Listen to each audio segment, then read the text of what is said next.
So for the past couple of weeks, I've been having this obsession of trying to make my own custom neighborhood in The Sims 2, where I make my own neighborhood terrain from scratch using SimCity 4, but then also understanding how do people actually modify everything. And before I even attempt to do that, I wanted to build some houses before I make my own terrain. And so today we are making a small B&B in my lovely custom neighborhood called Rosewood. Now, personally, whenever I build in The Sims 2, I always have to start with a generic square, a box with some bump outs, and then my roofing and landscaping. And then I eventually figure out what I want to do, because originally this was going to be a residential house, a 2 bedroom, 2 bathroom. But then as I started to build a little bit more and think about the idea and sort of yapping about The Sims 2, I was like, what if we make this into a small bed and breakfast in my custom neighborhood called Rosewood? And everyone liked the idea, especially thinking because we were talking about Gilmore Girls at the time and Dragonfly Inn, Lorelai's hotel that she manages. I thought, let's do a small one and see how it works. Because I like the idea of owning businesses in The Sims 2, but then also traveling outside of my own home to get new experiences and see what else is out there. Because with The Sims 2 Bon Voyage, we get 3 vacation worlds: Takazumi Village, Twiki Islands, and the 3 lakes. One's like more woodsy, one's more like beachy, and the other one is a little bit more cultural based. And I like all 3 of them because each and every one of them have their own unique styles that come with really cool features for the vacation mementos. And I thought, why not build my very own vacation sub neighborhood? Because you have that capability to do one. And I've never fully attempted, but I want to try eventually. And a couple of years ago, I used to do a lot of speed builds in The Sims 2 and talking about a custom neighborhood I was making. Well, when I did that a couple of years ago, I almost was done, but then I broke everything, modifying memories and files that weren't supposed to be modified, especially knowing that I did it the wrong way. Because Sims PE is like the only program that you have to use to modify like your Sims, like age and last name, relationships, memories, wants and fears, aspirations. The list is very lengthy. And I personally have no knowledge on how to do it properly, but I've been watching a lot of videos from T Attic and other Sims 2 YouTubers, a Cotton Sock, and I've learned a lot over the years because I've been playing The Sims for 25 years, but I find myself always learning new things that I never knew actually existed.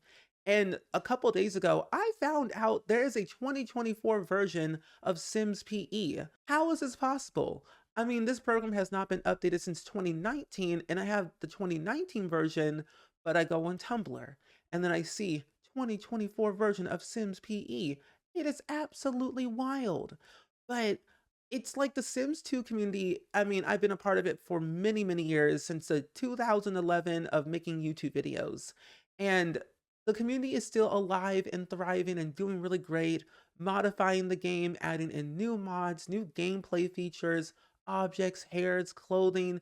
The list is lengthy. So, like, the community has never died. It's just kind of been forgotten by most people that people need to understand that The Sims is so like worldwide, so everywhere around the world that people played The Sims 1 only, or The Sims 2 only, or even The Sims 3 and The Sims 4. And granted, The Sims 4 has been around for a lot longer than any of the iterations of The Sims, but for me, I will always go back to The Sims 2 because it was the only game that I actually understood the most because I was around like 8, 9 years old. And when I played The Sims 1, I was only 4, so I had no memory of really how to actually play the game. But I did learn that you could have babies in The Sims 1, but I only knew it by kissing, and that was weird and gross back then. And then I played The Sims 2, and then everything became very clear on how to have kids in The Sims. So I'm like, oh, that's interesting. That's a choice. But nonetheless, I feel like The Sims 2, there's just so many really like nonchalant, unhinged interactions and new experiences that your Sims can do. Like, I didn't even know that if you are friends with your landlord in The Sims 2 with apartment life, your rent gets reduced. But then I also kind of forgot that if you like flirt with your professor with university life, your school performance goes up a little bit. And I didn't know that. And the other thing too, if you have a Sims 2 apartment life and you're friends with your neighbor in your apartment or duplex can act as a babysitter for free. And granted, it is a choice, but not my choice. Never trust your neighbor because they will never leave their apartment and your babies will be snatched away. I know firsthand it has happened to me one too many times and I did not like it. I will say when building this B&B, I was so excited because when The Sims 2 Legacy Edition came out, I was so pumped to know that everyone will be able to play it. Even only if it's on PC, it's still very cool that there's new people coming back to The Sims 2 and relearning it for the first time or replaying it after so many years of not playing it. And even though that The Sims 2 Legacy Edition has like bugs and glitches here and there, it's still nice to know that it's out there to people to like get their hands on. But for me, I've always had the Ultimate Collection. I've always had the idea that I knew that this game was going to come back eventually at some point, but I just didn't know of how it was going to. So I had very high hopes, but low expectations. Now, granted, when I built this hotel, I did not use IKEA stuff at all. In the beginning, I did, but then I took it out because I didn't want people to download this hotel and then see like half of the furniture missing. So I went back and then deleted some of the IKEA stuff and replaced it with like random stuff that I thought made sense for this B&B. And so there are only 2 bedrooms and 2 bathrooms, and it is very small. Each room only has 1 bed. And since we don't technically have bunk beds in The Sims 2, it was a little bit hard. And I thought with the stories that the people that run this hotel, this B&B, are just starting out. They don't have a lot of money. They basically converted their own home into a small B&B and they moved out of this property to live on somewhere else, but run this as their sole business. Now, I'm not really for sure because I haven't really fully played with Open for Business all the way through. Because when I first played The Sims 2, I didn't play it correctly. At least I don't think I did. I just had a lot of kids and a lot of fires and that was it. I didn't really run businesses that much, but I do know like the functionality of it, where you can have a business within your own home or off an existing lot. And I don't think you actually can run a hotel business without mods and stuff like that. But knowing that there's a little mini B&B hotel in Rosewood main neighborhood, it's kind of cool. But I'm thinking of probably moving the B&B into like a vacation sub neighborhood so that way it feels like it functions a little bit better. But I might build something different in the main hood down the line, like restaurants, grocery stores, arcade places, just a lot of cool hangout areas that your Sims can go to. And I just have the best time going back into The Sims 2 and seeing all the little cool features, and it's just so cool. I don't know. I could yap your ears off for like 25,000 hours about this game, from the drama that is in my Pleasant View save to the random storylines that I've created in my head for my Sims, me yapping about the customability of The Sims 2. And even though this game is 20 years old, there's so many lifelike, real life features that I'm like, wow, this game was alive a lot more than I expected it to be. Like sometimes your sim will look at you if you're not doing anything. They're basically breaking the fourth wall in The Sims 2, which is creepy. But then also, they have a mind of their own in terms of how they interact with each other, but then also like what they do from time and time again. They can write in their diaries, they can learn about fire safety, parenting, mechanical, cooking, cleaning. Like there's the list is lengthy about The Sims 2, and I never actually read the Prima guides, which gives you basically everything you need to know about every single pack in The Sims 2, from the basic features to the more advanced features. And I'm like, what was Will Wright doing back in the early days of the 2000s when he made Sims 2? Because transitioning from The Sims 1 to The Sims 2 is like a culture shift where it's like, how did you do that? That's weird. It's crazy. Your mind is large. It's like Stephen King large. With his books and his ideas, he's scary. But Will Wright in The Sims is also scary because the way he made The Sims 2 felt so real and so genuine and so happy that I get so emotionally attached to my Sims. And I didn't realize it until like a couple years ago that I am a family game player through and through, and it all started for me with The Sims 2 on how every sim and even the kids like interacted with their parents or the people around them based off of their personality. And as packs kind of came out with like seasons and free time, I was like, yeah, The Sims is definitely made for me. I will play this game until the ends of the earth, until the day I die. If the Sims 2 soundtrack is not at my funeral, I'm not attending my own funeral. I will literally be gone.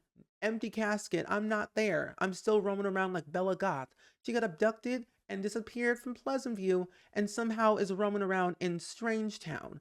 I'm gonna be her walking out in the distance in a whole new town, whole new face, whole new name and everything. Because if Sims 2 soundtrack is not at my funeral or my wedding, I ain't going. Honestly, I'm joking, but honestly, imagine if like my Sims 2 soundtrack is at my funeral. It'd be happy and joyful, not sad and depresso. But I do also want to actually add in a cemetery into this neighborhood because I love legacies, I love lore, I just love doing that stuff. So having a proper cemetery where you can put all of your dead Sims at seems like the perfect idea because I think by default the Sims who die on their lot is just like there, but you have the capability to move a grave from your own house lot to an existing community lot. So I want to make a graveyard, a little cemetery area where your Sims can go, mourn, meet their dead ones, and kind of just have that new experience. Thinking of it as like The Sims 4 Life and Death, with the funerals, how they did that, and with the old heirlooms and everything, that was just so good. Even though we don't really technically have proper funeral events in The Sims 2, I still want to have like that genuine experience of here's a funeral, here's way they go.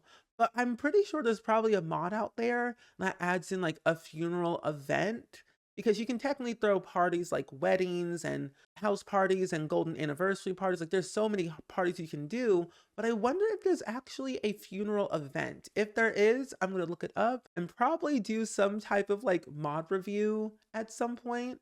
But if you do know, let me know in the comments below.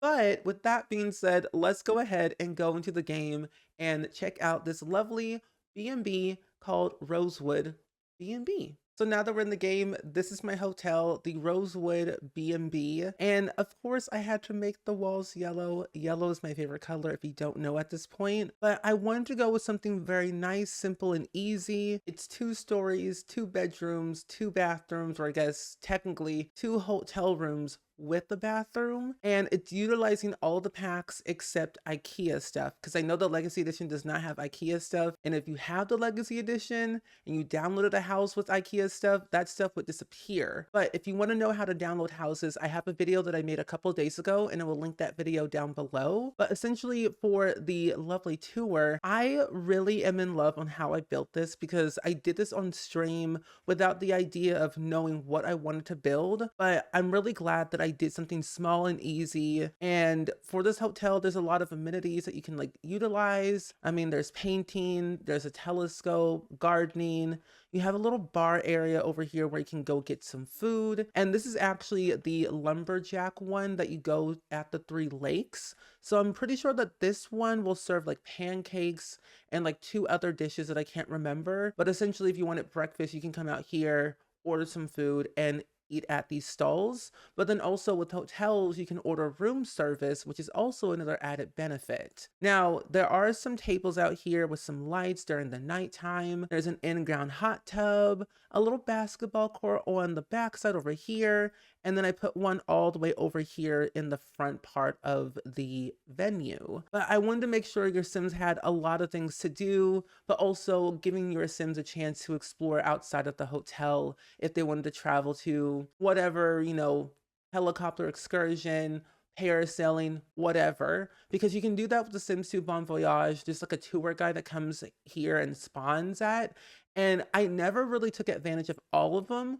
They are a little bit pricey, so just to be sure, when you travel and you see a tour guide, choose the one you want and not overspend because things can get a little bit too much. Oh, and I also have two vending machines on the side because I thought sometimes hotels, motels, B&Bs have their own vending stations somewhere on the property. So I put them on the side near the front entrance. You have your telephone in case you want to move to a different hotel or leave and go back home.